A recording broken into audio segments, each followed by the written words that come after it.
when we had a conversation about what people wanted in the Constitution in terms of amendment, one thing that struck everybody was what the women wanted. Because many a times when we talk about politics and all that, you see the women watch and begin to agitate, but they never ever get to the table to say what they wanted. And for the men, it's let's give them what we think we can spare. And unfortunately, too, women would gladly accept that because that is what's been given to them. In the Southeast, for example, you hear people even say that politics is not for women. But we have the instances of women getting leadership positions and performing extremely well. Dora Akunyili is one example that can never be forgotten. But on the other hand, people will also give you examples of women who have got into leadership positions and didn't make the cut. So today we're going to talk about women, politics, and reserved seats. And with me is none other than Ngozi Ebo. Good afternoon. Ngozi Ebo is a DG of an NGO that she will talk briefly about before we settle down into why we are here. But let me give you a hint. On Friday, we were part of a national conversation that is trying to light the path of the way to say, why are the Igbos not in the center of conversations? Why are they not making inroads into national politics and national discourse? And the keynote speaker spoke on the theme, Igbo Ebesina. And in it, talks about what should be done, how the Igbos can begin to gradually stamp their feet if only they are united and they decide to work together, thinking of a common goal. And there's no way you can talk about common interests and common goals if you avoid the women. Mm-hmm.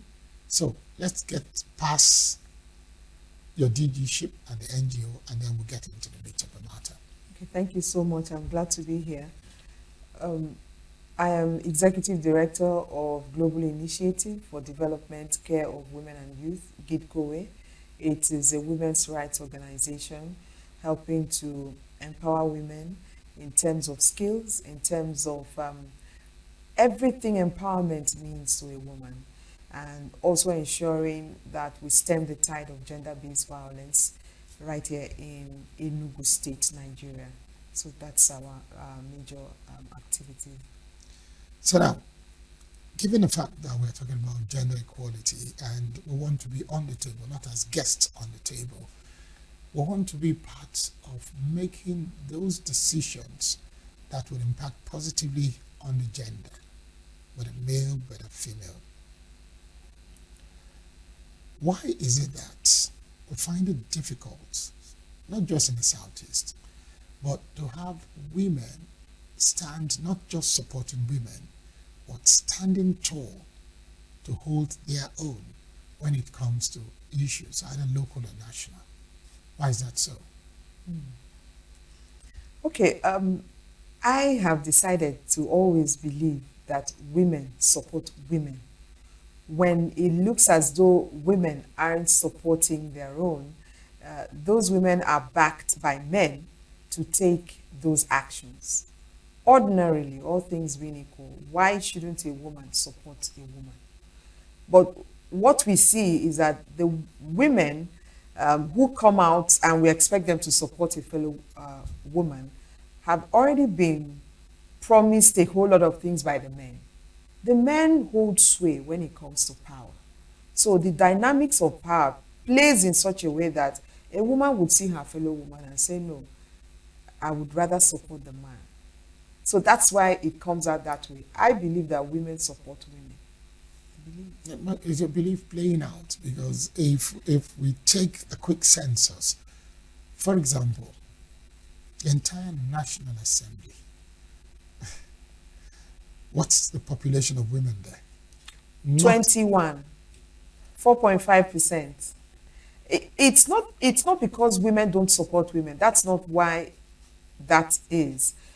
It's because of our political terrain. Our political terrain makes it difficult for women to emerge. A whole lot of structures have been put in place to make sure that a woman doesn't play around there.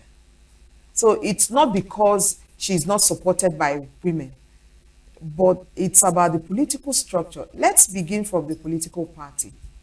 In the political party, a woman doesn't hold sway. She's just in charge of women. She just won't be in charge of men. So what do you expect to play out when politicking happens? She just can't go beyond that point. Why can't she, given the fact that when it comes to mobilization, the women are the powerhouse of when it comes to voting, they are the ones who do the voting. Good. From mobilization, they are the powerhouse of any political party. So why are they always ever ready to take the back seat?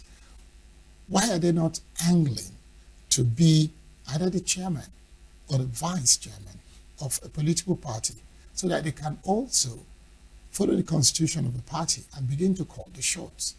Why do they always accept the role of woman leader and they're satisfied with it? Treasurer, they're satisfied with it. So that the funds of the organizations won't be missing. That's why they will give them to be treasurers. That's why. But at the end of the day, the men call the shot. You talked about power dynamics. Yes. And power dynamics also can translate to the fact that hold the boss.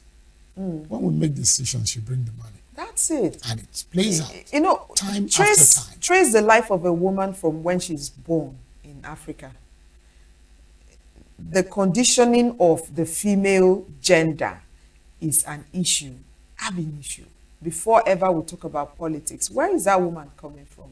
She's either somebody's child, or she's somebody's husband. And it's more like, especially for the husband stuff, it's like this is a grip on you. If the umuna of where you're married to call you for a meeting, I don't know why you will not obey, except you have a husband who stands with you. If not, no matter what your ambition is as an African woman, and your locality calls you, and they say to you, Mr. E wants to go. You are our wife, and we don't want you to go. It takes only when you have a strong man beside you as a husband to make a move. So society has conditioned us as to play the second fiddle. And that keeps playing out even into politics. Politics is the climax of it. We are in Nigeria where we have 36 states. There is no woman governor. We almost got it the last time, and suddenly I don't know what happened in Adamawa, and isn't it called politics? I don't know what happened, that we're already rejoicing. So that's. But what can we do to turn the table? Because turning the table does not mean women would be everywhere and men would be nowhere. But turning the table for me means equality. How do we get that right? You see, while you talk about someone's child, someone's wife, the men folk, when you have a woman that is a strong politician, you'll also discover that a man folk will be somebody's child. The husband to someone. That's why who's a politician. That's why when you bring a woman on, a woman who is running for a political position, then you ask her, please, ma, how do you balance work life and family? But you wouldn't ask the man that question. Why? Why? Because you believe she's playing in a terrain that she shouldn't be in. So how is she taking care of her role? Are you now saying that that is a way of judging the woman? Yes. To say you are in a field you shouldn't be in. Sensationalizing gender. You know, you add some sensation, then you tell her, oh, you're so beautiful. Like she doesn't have brain. All she knows to be is beautiful. But you won't tell the senator, you're such a handsome man. No, you wouldn't do that. You would just tell him, oh, senator, you're doing well. Your senatorial district is so amazing. Things are happening. But you tell him, oh, you look so beautiful. You're sensationalizing gender. Are we really sensationalizing gender?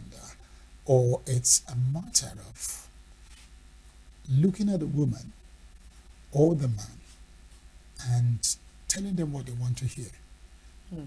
Imagine the scenario now. You said, senator, oh, your senatorial district is beautiful. Now, what are the parameters? The parameters of looking at what the senator has done, does it include flow of pipe-borne water, access roads, opportunities for people to move farm produce out from the local areas to markets where it will be viable for them? Healthcare. Why is it that we look at things that are not important and we focus on those things that will make the people happy? These people simply means either the male or the female politician. Why do we do that? It's how our society has made it to be. You could be a professor, and let's say it took you 40 years to get to that point. The truth of the matter is that when you attend functions in Nigeria, for instance, that I know, and there's this list of recognitions, okay? Once they are doing that, professor, the politician is recognized before you. And that politician could just be someone who was just a nobody and suddenly became a counselor. So you, professor of 30 years or 40 years, all that you took your time to read and study is rubbish.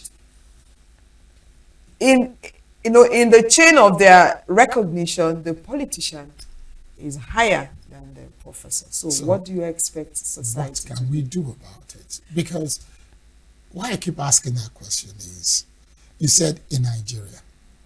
The next one we'll say is in my place. But it all revolves around one fact, the fact that we have ignored something that is constant, and that is change. How do we begin to take the baby steps and improve on the baby steps and get to a better positioning where we can say, yes, we must have best practices prevail in all sectors, in all areas of our life. If you are in politics, you must show all working so that we can look at you in the face and say, yes, you are doing well, or no, you're not satisfying your constituents. Let's face it, there's something we can't run away from. In the next 10, 20 years, the seeds we plant today would have germinated and grown. What would we say were those steps we took to change the narrative? Now, one of the major steps that we know about now is the reserved seat bill. I'm so excited. I was at the ICC when we had the Senate hearing, and we got promises from the senators who were there that they would convey our message.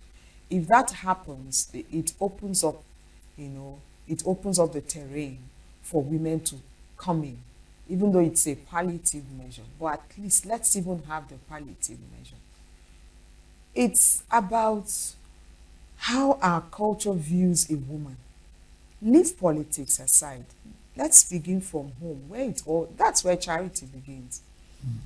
The view of a woman is it's like, you could always change. When you have rappers, you could always change rappers.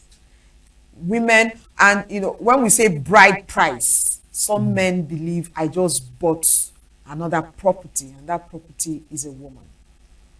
So for the men, they believe these are lower class of individuals.